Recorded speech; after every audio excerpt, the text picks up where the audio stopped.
Did you know that the quality of questions that you ask yourself and others will determine the quality of the response? Well, in this short video, I'm going to share the secret ingredients to designing highly creative questions.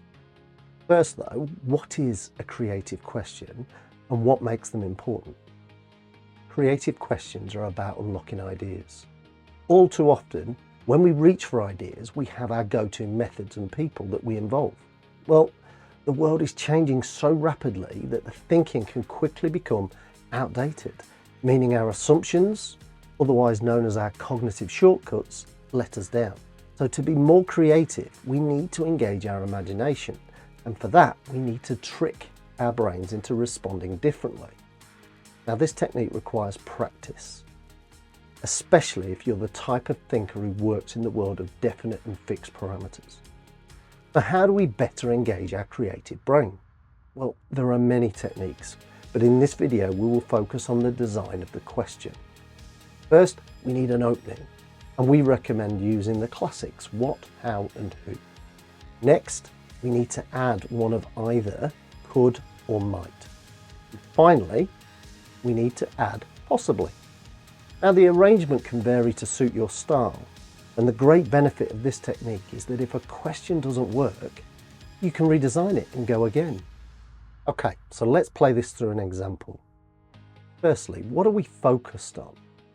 Well, let's say we want to grow our YouTube subscribers. Now, cue shameless plug here. Now would be an excellent time for you to like the video and subscribe to the channel. Sorry, I just couldn't resist.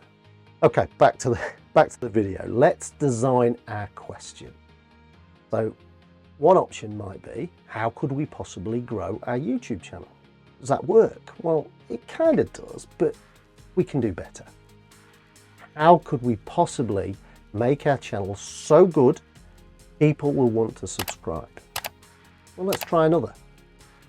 What might possibly be the best YouTube content that makes people want to subscribe? The great thing about this as an approach is that you can continue to iterate until you're happy. So we have our question. Now what? Well, we want you to create a list of possibilities, things you could do. Notice the emphasis on could and not will. A great tool for this is the 20 idea method. Our marketing clients love this tool. I've placed a download link in the description below where you can access a template. The key is to write the question at the top and answer it at least 20 different ways. Check out the description below for a video with more on this technique. You can also use this design technique in your coaching.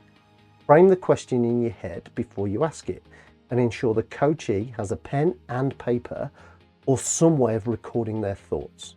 Then ask a question and ensure that they record their responses. The secret to this technique is volume. It's all about quantity and not quality at this stage. Focus on keeping the pen moving, be it yours, your team's, or your coachee. But once you've practiced with this a bit, you'll have loads of ideas. Now's the time to critically evaluate which ones are worth pursuing. You could use a template like ease versus impact, cost versus benefit, or risk versus likelihood. And you'll find a link in the description below for more on critical thinking. And for more great content to help people become more productive and effective, why not subscribe to the channel? We release new content every week.